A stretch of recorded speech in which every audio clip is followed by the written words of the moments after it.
Good morning, welcome to Frank's School. 143rd day of the 5th year. Portugal in the Alps, Prequel 3D.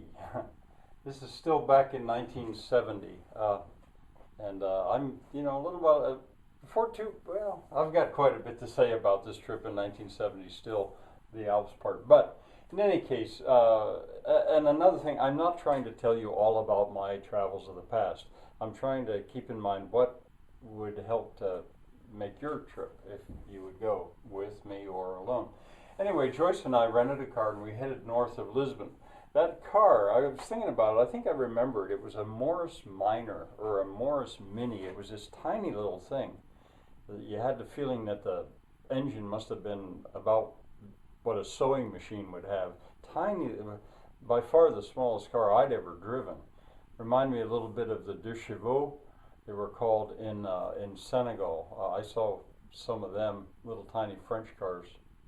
I can't, Renault made them, maybe? I saw one with canvas seats in Africa. But anyway, we liked it. It was good. And we headed north. I remember we must have rented the car in the city because I remember driving under the aqueduct.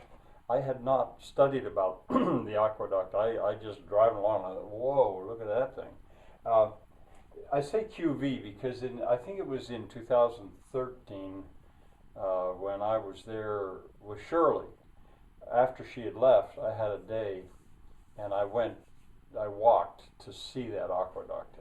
And I have it in the course. I'll give you the link, so I say QV. Well, we drove to Sintra. Sintra is well worth seeing. I don't think driving a car there is the best way for a normal tourist, and I'll explain that after. Actually, I'm in a bit of a dilemma when I try to think about what would be the best itinerary for you, a new traveler to Portugal. Should it include Sintra? And I think yes, but not by rented car. Anyway, we rented a car and saw it. We went up to the weird castle on top of the hill, which I'm not that fond of it. It's one of the things Sintra is most famous for.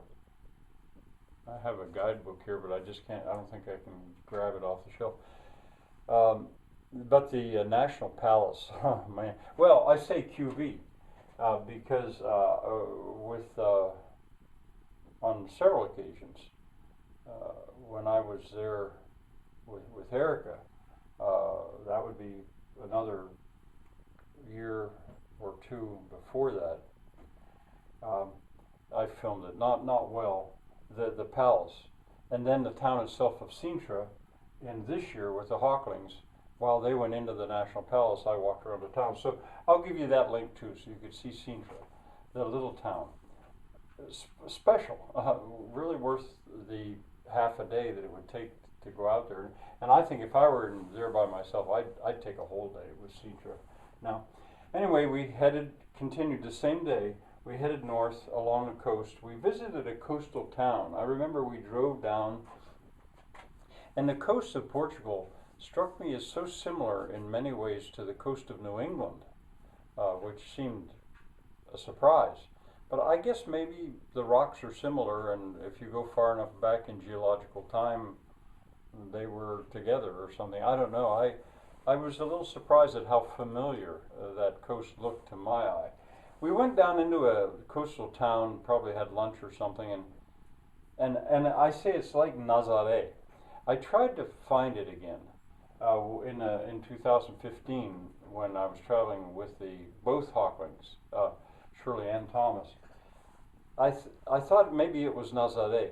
I don't think it was. I think it was a little further south. But Nazaré is similar, and I can say QV once again because I filmed Nazaré. The Hawklings love the ocean. I'm not the same big fan of it. But anyway, we did that, and then headed north, but then turned inland. My destination, and Joyce too, I can't remember how much this was my thing and how much it was our thing. I think very much we were together in what we wanted to see. There was not disagreement about trying to do this, I don't think, to see what the inland mountains of Portugal looked like. I had studied the books. I knew that they got ample rain. It wasn't going to, we'd had enough of dry down in the northeast of Brazil. And it's even called the Green Coast. As you go on up, I think that's the nickname given to Portugal because there's more rain up there. If you go south from Lisbon, then you're going into the dry area. Well, anyway, I remembered that as we approached the city, instead of going to the city, we turned inland. But I couldn't remember exactly which city that was. I mean, remember, I closed the book on this and hadn't thought about it for a long time. And I worked and worked on trying to figure out where was that. But eventually I figured it out. We had turned and driven up the Mondego River. I remembered we went up a river. And the city was Coimbra that we did not go into. We stopped short of Coimbra and then headed inland. And finally stopped that night at a town which I remembered so well because it was so remarkably beautiful, but I had no idea the name of it. It took me quite a while to find it, but eventually I did. Penacova. And QV, I put that big. See the links. I'll give you the link.